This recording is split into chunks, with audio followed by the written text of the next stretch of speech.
자, 우리가 지금부터 배울 내용은 태양 에너지의 생성과 전환과 발전기에 대한 내용들을 공부를 하도록 하겠습니다.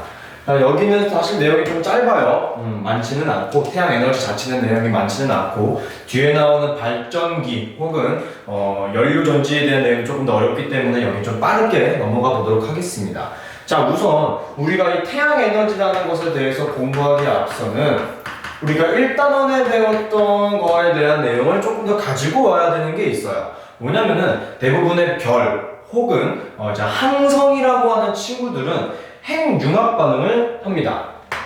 이거를 이제 수소 핵융합 반응이라고 얘기를 하게 되는데, 질량이 너무 큰 별 같은 경우에는 수소끼리의 핵융합 반응이 아닌 CNO 순환이라는 걸 진행하긴 하겠지만, 지금은 여기서 그냥 핵융합 반응이라고만 얘기를 하도록 하겠습니다. 자, 핵융합 반응이 이루어지게 되는데,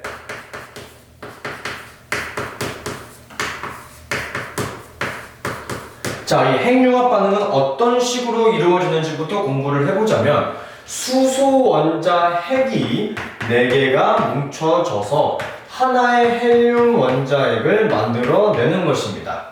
자, 저희 수소 원자핵 4개의 질량은 어떻게 되냐면은 4.032의 상대적인 질량을 가지고 있게 되는데, 수소 헬륨 핵 원자핵 하나의 질량은 4.003의 질량을 가지고 있게 됩니다.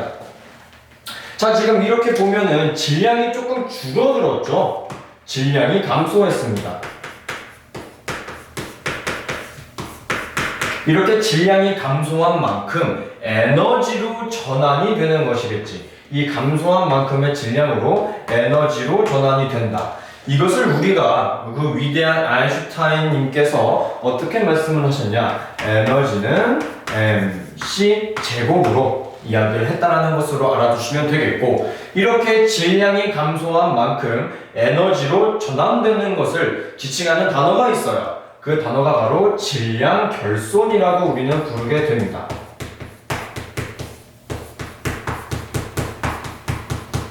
이 단어도 굉장히 중요하기 때문에 꼭 기억을 해주세요. 됐나요? 그러므로 태양 같은 경우에서는 수소 원자핵 4개가 합쳐져서 헬륨 원자핵 하나로 바뀌게 되는 핵융합 반응을 하고 있는 거고, 그 과정에서 질량이 줄고 그 감소한 만큼 에너지로 방출을 하게 된다. 보통 이제 열 에너지로 많이 방출을 하게 되겠죠. 그 열 에너지를 이제 빛의 형태로 뿜어지게 된다. 이렇게 생각을 하시면 되겠습니다. 그 다음에 나와 있는 태양 에너지, 지구에서의 태양 에너지의 흐름 같은 것들은 쭉 보시면 되겠지만, 이거 하나만 터치를 하고 갑시다. 지구로 들어오는 태양 에너지는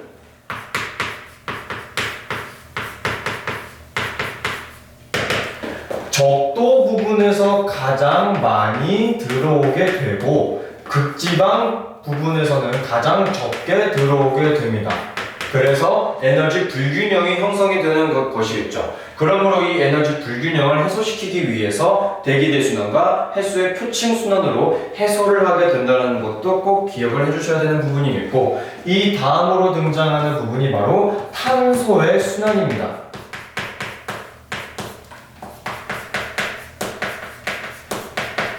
자, 탄소의 순환 같은 경우에 대해서도 빙글빙글 도무로 돌아가게 됨으로 인해서 결론적으로 우리가 하고 싶은 얘기는, 지구 내에서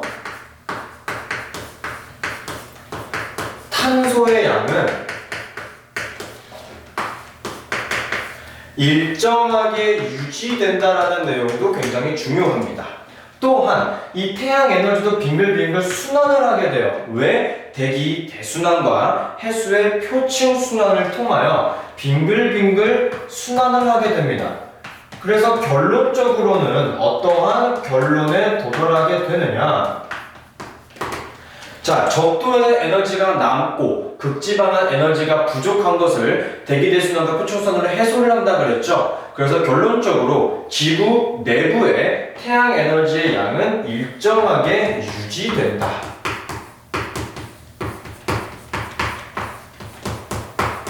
이 내용이 굉장히 중요한 겁니다. 아시겠죠? 자, 이 내용 쭉 밑에 보시면 되겠고, 제가 전에 뽑아드렸던 문제집을 통해서 확인하셔도 충분합니다. 이렇게 보시면 되겠고, 자, 그 다음으로 넘어가자면은 미래를 위한 에너지가 등장하게 됩니다. 자, 이 미래를 위한 에너지를 우리가 공부하는 이유에 대해서 살짝 언급을 해주자면, 화석연료는 고갈될 가능성이 크죠. 왜냐하면 매장량이 한정되어 있기 때문에 그 화석연료를 다 쓰게 되면 우리가 사용할 수 있는 연료가 없잖아. 그거를 대체하기 위한 다른 에너지원을 만들어내자. 그걸 한번 공부해보자라고 공부하면 되겠습니다. 자, 제일 첫 번째로 등장하는 것은 핵발전이에요.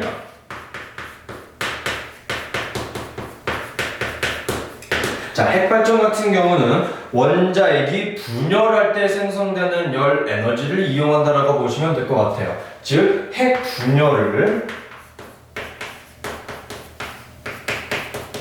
이용하는 거라고 생각하시면 되겠습니다. 핵 융합 아니고 핵 분열을 이용하게 된다. 어떻게 이루어지는지 과정을 한번 살짝 보자면 우라늄을 가장 많이 사용을 하고 있어요.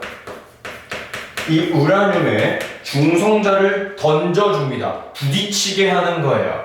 중성자를 부딪히게 되면은 이 우라늄의 원자 핵이 분열이 일어나게 돼요.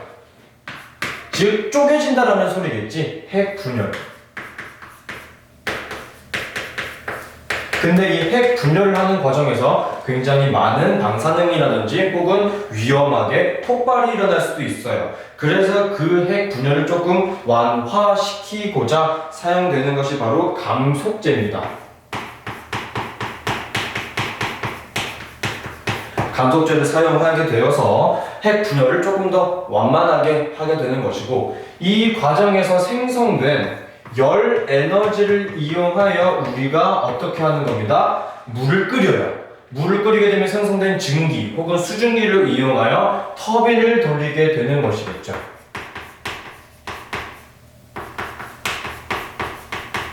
이 터빈을 회전시키게 됨으로 인해서 발전을 일어나게 되는 것이겠죠. 이 핵발전의 장점은 있습니다. 아주 적은 양으로 많은 전기를 생성할 수 있게 되고 이산화탄소의 배출이 적습니다. 즉 조금 친환경적이라고도 볼 수도 있고요. 되게 좀 효율이 좋아요.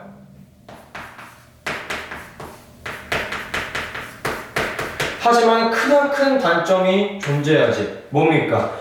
방사능 유출에 위험이 있다는 게 가장 큰 단점이 되겠죠. 가장 중요한 내용이겠고, 자, 그 다음 등장하는 태양광이에요. 태양열 아니고 태양광이기 때문에 꼭 구별해서 기억하세요. 제발. 태양광이지 태양열은 아니라는 거. 태양광. 자, 태양광은 햇빛을 이용하는 것이고 어떤 식으로 구성이 되어 있냐? 이렇게 두 층으로 보통 이루어져 있게 될 텐데, 밑에는 전자들이 존재합니다. 이 전자들이 위로 이동을 하게 돼요. 그리고 전선이 이렇게 연결이 되어 있다고 한다면은 이 전자가 위쪽으로 이동하게 되면은 전류의 방향은 우리가 어떻게 돼야 돼? 전자의 이동 방향과 반대로 형성이 되어야 되겠지. 그러므로 인해서 전자가 위쪽으로 이동할 때 전류는 아래쪽으로 흐르게 되어서 이렇게 회전이 됩니다. 됐죠? 우리가 전에 배웠던 내용들이잖아. 중학교 2학년 때도 전지에 플러스 방향에서 마이너스 방향으로 전류가 흐르고요. 전지의 마이너스 방향에서 플러스 방향으로 전자가 이동을 합니다. 근데 전자가 이동할 수 있는 구간은 이 두 쪽밖에 없기 때문에 전류가 흐르고 있는 전선에 대해서는 전자의 이동 방향과 반대로 이런 식으로 구성이 되고 있다. 알아두셨으면 좋겠고요. 얘는 비싸요. 비싸다는 게 가장 큰 단점이고, 밤에는 발전이 이루어질 수 없다는 게 단점이 되게 됩니다. 자, 장점과 단점은 꼭 하나씩 세분화해서 기억을 해주셔야 되는 부분이겠고, 세 번째, 풍력발전이에요. 자, 풍력발전 아주 간단하지.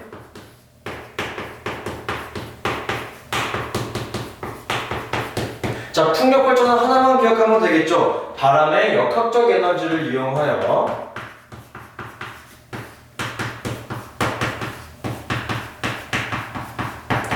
바람의 역학적 에너지를 이용하여 풍차를 돌리는 거지. 그 풍차를 돌리게 되면 안에 있는 자석이라든지 혹은 코일이 빙글빙글 돌아가게 되면서 전자기 유도를 활용하게 된다. 그렇죠? 전자기 유도를 활용한다.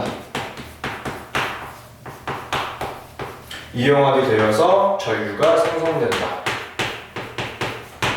자, 이렇게 딱 보게 됐을 때 우리가 화석연료를 대체하고 있는 발전 방식은 크게 세 가지가 존재하고 있다고 하는 거죠. 핵발전과 태양광과 풍력발전. 저 세 가지 중에서 전자기 유도를 활용하고 있는 것은 풍력발전 하나 존재하고 있습니다. 그러니까 꼭 기억해 줬으면 좋겠고, 근데 어차피 핵발전도 전자기 유도를 이용하고 있다고 보긴 봐야 돼. 왜냐면은 터빈을 회전시키게 됨으로 인해서 코일이라든지 자석이 빙글빙글 돌게 되므로 전자기 유도를 활용하고 있기는 합니다. 그러나 태양광은 전자기 유도를 활용하고 있지는 않죠.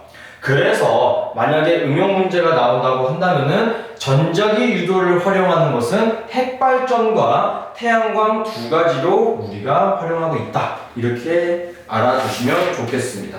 자, 그 다음으로 등장하는 것은 신재생 에너지예요.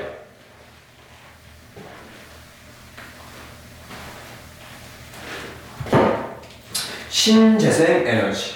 얘네들은 사실 알아두게 굉장히 많아. 신에너지와 재생에너지가 조금 의미가 다르긴 하나, 그냥 말 그대로 신에너지는 새롭게 만들어진, 기존에 존재하던 것들이 아니고 새롭게 발견 혹은 발명해서 만들어진 에너지를 신에너지, 그리고 재생에너지는 지속해서 사용할 수 있고 꾸준하게 사용할 수 있는 것들을 재생에너지라고 합니다. 하지만 둘을 우리가 굳이 비교할 필요가 있을까요? 없죠. 그냥 신재생에너지를 우리가 사용하자라고 보시면 되겠습니다. 그래서 신재생에너지로 가장 많이 사용하고 있는 게 크게는 두 가지가 존재하고 있다고 보면 될 것 같아요. 첫 번째로는 해양을 활용하는 겁니다. 그래서 첫 번째로 활용하고 있는 것이 조력발전이에요. 자, 조력발전 같은 경우에는 밀물과 썰물을 이용한다라고 보시면 될 것 같아요. 밀물과 썰물을 이용하는 것이 조력발전의 가장 큰 의미라고 보시면 될 것 같고요. 저 친구는 장점은 있고 단점도 있어요. 단점부터 우리가 먼저 한번 얘기를 해볼까? 단점부터 얘기를 해보자면은 조력발전이 있다는 것은 결국 밀물과 썰물이 있어야 한다는 것이겠죠. 우리나라 같은 경우는 밀물과 썰물은 대부분 서해 혹은 남해에 많이 위치를 하고 있게 되는데, 밀물과 썰물이 있다는 곳은 바닥이 갯벌이죠. 근데 튼튼한 건물을 세우기가 쉽지 않겠지. 그러므로 인하여 건설비가 많이 듭니다. 그리고 갯벌에 살고 있는 여러 동식물들이 죽어나갈 수 있는 확률이 존재함으로 인하여 환경 파괴의 위험도 있습니다.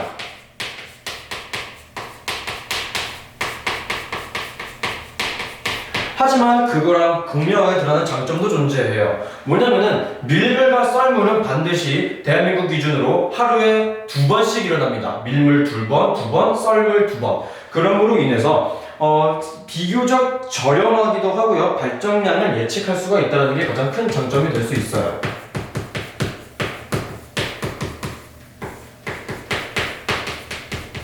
오케이? 하지만 이건 단점이 너무나 극명하게 드러나는 친구이기 때문에 꼭 기억을 해주셔야 되는 친구고요. 그 다음은 파력이라고 하는 친구가 등장합니다.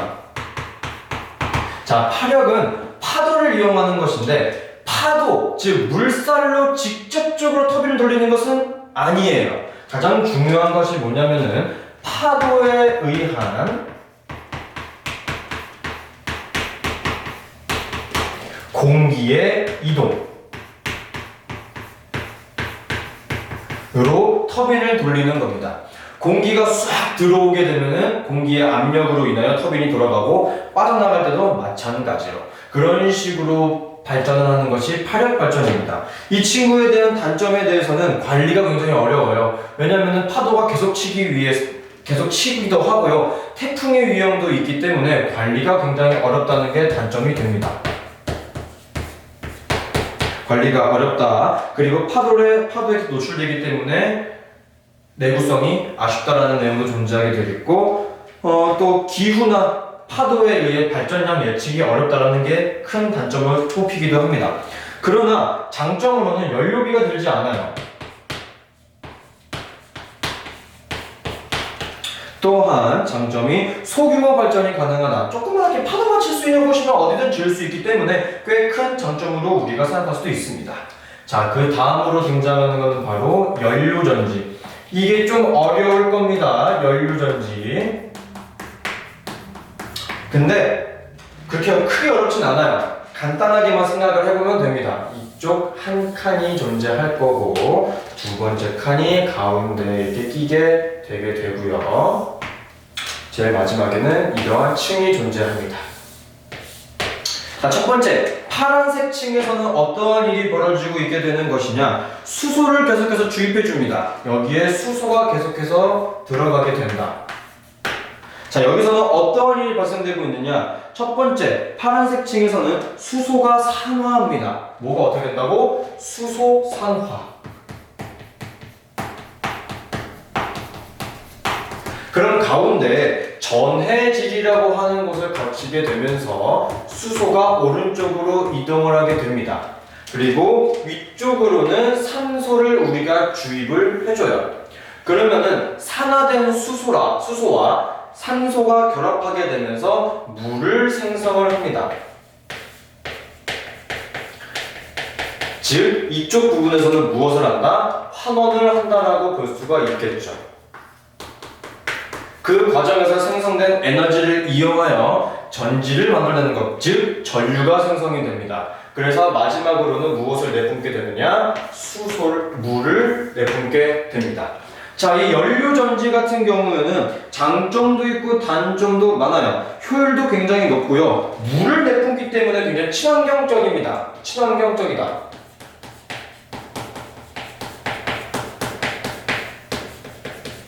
그러나 혹시 알고 있을지 모르겠네. 순수한 수소를 얻는 과정이 생각보다 굉장히 어려워요.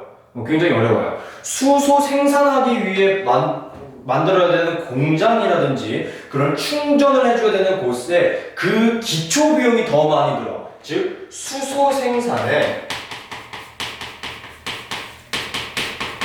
비용이 굉장히 많이 들게 됩니다. 그래서 우리가 수소차라고 얘기하고 있는 현대자동차인 넥소라는 자동차도 수소 공장을 만드는 게 더 큰 비용이 든다라고 해요. 그렇지만 이게 그래도 친환경적으로도 많이 되고 있다는 거 알아두셨으면 좋겠습니다. 자, 여기까지가 이제 가장 중요한 내용들에 대해서 얘기를 했고요. 지속 가능한 발전을 위한 노력이라는 파트가 책에도 등장을 하게 되는데 그 부분은 그냥 쭉 읽어보시면서 아주 도덕적인 내용이기 때문에 쭉 읽어보시기만 해도 충분합니다. 만약에 여기서 더 필요한 내용이 있다면 저한테 따로 연락을 주시면 될 것 같고요. 크게 여기까지 하면 될 것 같아요. 근데 결국 연료전지에서는 산소랑 수소가 만나게 됨으로 인해서 에너지를 생성하게 된다는 거 알아두셨으면 좋겠습니다. 또한 자, 이 조력발전과 파력발전, 여기서 여러분들을 골탕 먹이기 위해서 등장하는 친구가 하나 여기다가 쓸까? 바로 조류발전이 등장을 하거든요. 자, 이 조류발전 같은 경우는 같은 조자가 들어가기 때문에 여러분들 쉽게 헷갈릴 수 있는데 오해하지 말고 생각을 해. 조력발전은 밀물과 썰물을 기준으로 생성되는 에너지이기 때문에 기준이 하루 기준이야. 왜? 밀물과 썰물은 하루에 총 2번씩 존재하기 때문에. 하지만 조류라고 하는 것은 조차를 이용하는 거야. 조차. 무슨 소리냐? 한 달 중에는 하연 때문에 밀물일 때, 물이 막 들어왔을 때 높이가 높아질 때도 있고 낮아질 때도 있어. 즉, 썰물일 때도 높이가 지표면이 완전히 보일 때도 있고 안 보일 때도 존재한다는 소리야. 즉, 그 조차를 이용해서 발전을 하는 것은 조류 발전이에요. 이 친구가 가끔 여러분들 골탕 먹이기 위해 등장하니까 이 친구는 신세적 에너지라고는 보이지 않고요. 우리가 기억해야 될 것은 조력 발전과 파력 발전 정도가 있다는 것을 꼭 기억을 해줬으면 좋겠습니다. 수업은 여기까지.